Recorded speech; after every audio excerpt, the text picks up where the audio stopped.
This is Dr. KJ Reddy, Senior Orthopedic Surgeon, Specialist in Robotic Joint Replacement Surgery as well as Sports Medicine, working in Apollo Hospitals, Jubilee Hills, Hyderabad. Back pain చాలా common problem ఈరోజు రేపుల్లో. ప్రతి ఏజ్లో back pain complaint చేస్తూ ఉన్నారు. Specially young పీపుల్లో, office వర్కర్స్లో, IT జాబులో చాలా common అయిపోయింది. Main reasons ఏంటంటే మన లైఫ్ స్టైల్ చేంజ్ అయిపోయింది చాలా వరకు. సెడెంటరీ లైఫ్ స్టైలు, కంప్యూటర్ ముందు కూర్చొని గంటల వరకు పని చేయడము, ఏమి ఫిజికల్ యాక్టివిటీ చాలా తక్కువ చేయడము, దానివల్ల ఏమవుతుందంటే ఈ back pain common problem. Most of the time ఈ బ్యాక్ పెయిన్ డిస్టర్బింగ్గా ఉంటుంది.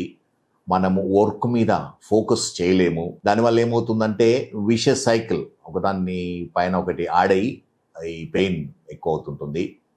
మన ఎఫిషియన్సీ కూడా తక్కువైపోతుంది బ్యాక్ పెయిన్ వల్ల.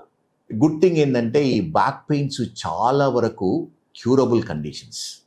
Most of the back pains ఎలా అంటే మన పోస్చరల్ బ్యాక్ పెయిన్ అంటాము. అంటే మనం కూర్చునే తరిక సరిగా లేకపోవడం వల్ల ఈ బ్యాక్ పెయిన్ వస్తుంటుంది.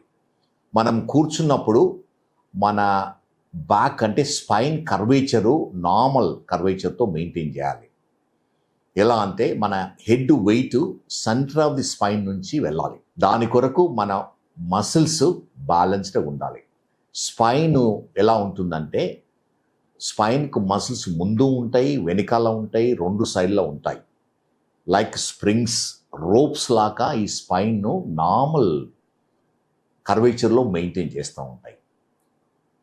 ఏ రీజన్ వల్ల కూడా, ఏ గ్రూపు కూడా వీక్ కావడం వల్ల ఏమవుతుందంటే ఈ స్పైన్ కర్వేచరు డ్యామేజ్ అయ్యి చెడిపోయి మన కూర్చునే పొజిషన్ చేంజ్ అయ్యి బ్యాక్ పెయిన్ వస్తూ ఉంటుంది. మోస్ట్ ఆఫ్ ది టైం ఏమవుతుందంటే వెయిట్ ఒబిసిటీ ఉన్న వాళ్ళలో పొట్ట పెరగడం వల్ల ఫ్రంట్ మసిల్స్ వీక్ అవుతుంటాయి. దానివల్ల ఏమవుతుందంటే ఈ వెయిట్ అంతా బ్యాక్ మీద పడి ముందుకు లాగుతుంది స్పైన్. దాని నుంచి మన కూర్చునే తరిక మారిపోతుంది, బ్యాక్ పెయిన్ వస్తూ ఉంటుంది. చాలా వరకు ఈ బ్యాక్ పెయిన్ అనేది సింపుల్ మెజర్స్తో తక్కువ అవుతుంటుంది. జనరల్లీ మనము రెగ్యులర్ ఎక్సర్సైజ్ చేయడం వల్ల, బ్యాక్ స్ట్రెంథనింగ్ ఎక్సర్సైజెస్ అంటాము, అంటే అన్ని గ్రూప్స్ ఆఫ్ మసిల్స్ బ్యాలెన్స్డ్గా స్ట్రాంగ్ చేయడం వల్ల ఏమవుతుందంటే చాలా వరకు ఇది తగ్గిపోతుంది. ఈ ఎక్సర్సైజ్ చాలా టైప్స్ ఆఫ్ ఎక్సర్సైజెస్ ఉన్నాయి back muscles strengthening. Best exercises అంటే స్విమ్మింగ్ చాలా మంచిది బ్యాక్ పెయిన్ గురించి.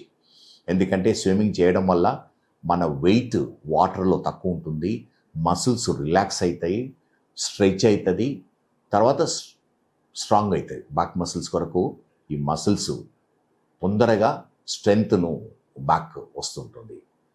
అదేవిధంగా వాకింగ్ కూడా వెరీ గుడ్ ఎక్సర్సైజ్. సైక్లింగ్ కూడా మంచి ఎక్సర్సైజ్ బ్యాక్ పెయిన్ గురించి. Any type of regular physical activity చాలా ఇంపార్టెంట్ బ్యాక్ పెయిన్కు.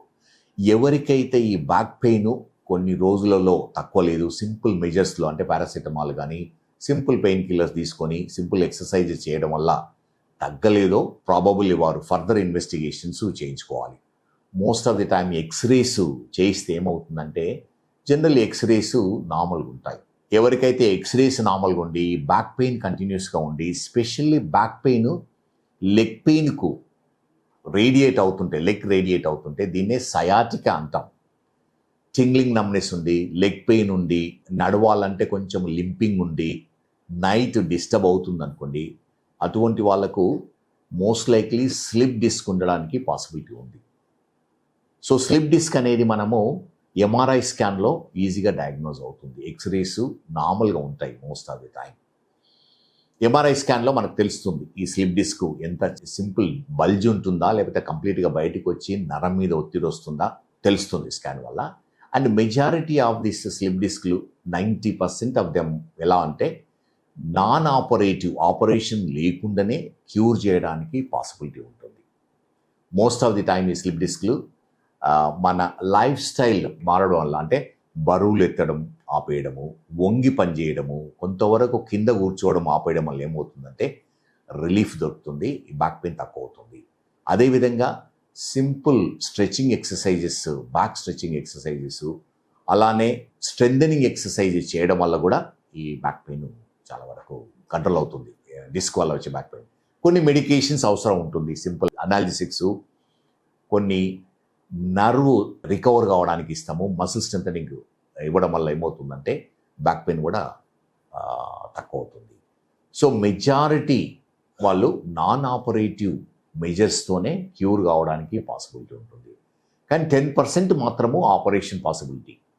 ఎవరికి ఆపరేషన్ అవసరం ఉంటుందంటే ఎవరికైతే ఈ నాన్ ఆపరేటివ్ మెజర్స్ వల్ల బ్యాక్ పెయిన్ కంట్రోల్ కాదో, స్పెషల్లీ లెగ్ పెయిన్ కంట్రోల్ కాదో, ఎవరికైతే న్యూరలాజికల్ డెఫిసిట్ అంటే నమ్నెస్ కానీ weakness of the leg increase అవుతూ ఉందో వారికి ప్రాబబుల్లీ ఆపరేషన్ అవసరం ఉంటుంది. ఈ డిస్క్ వల్ల ఒక ఎమర్జెన్సీ కండిషన్ ఉంటుంది, కాడా ఈక్వైనా సిండ్రోమ్ అంటాం. అంటే సడన్గా డిస్క్ బయటకు వచ్చి మన బ్లాడర్ బవల్ అంటే యూరినరీ సిమ్టమ్స్, యూరినరీ ఇంకాంటినెన్స్, బవల్ ఇంకాంటినెన్స్ వస్తుంటుంది. అప్పుడు ఇమ్మీడియట్గా హాస్పిటల్కి వెళ్ళి ప్రాబబుల్లీ వితిన్ 6 hours 8 hours లోపల ఆపరేషన్ చేసుకుంటే కంప్లీట్గా రికవర్ కావడానికి పాసిబిలిటీ ఉంటుంది. కాబట్టి బ్యాక్ పెయిన్ అనేది చాలా common. Most of the time ఇది self limiting condition. Simple measures వల్ల ఇది కంట్రోల్ అవుతుంది. అందుకని ఈ మెజర్స్ తీసుకున్న వల్ల ఏమవుతుందంటే పర్మనెంట్ డ్యామేజ్ ప్రివెంట్ చేయడానికి పాసిబిలిటీ ఉంది.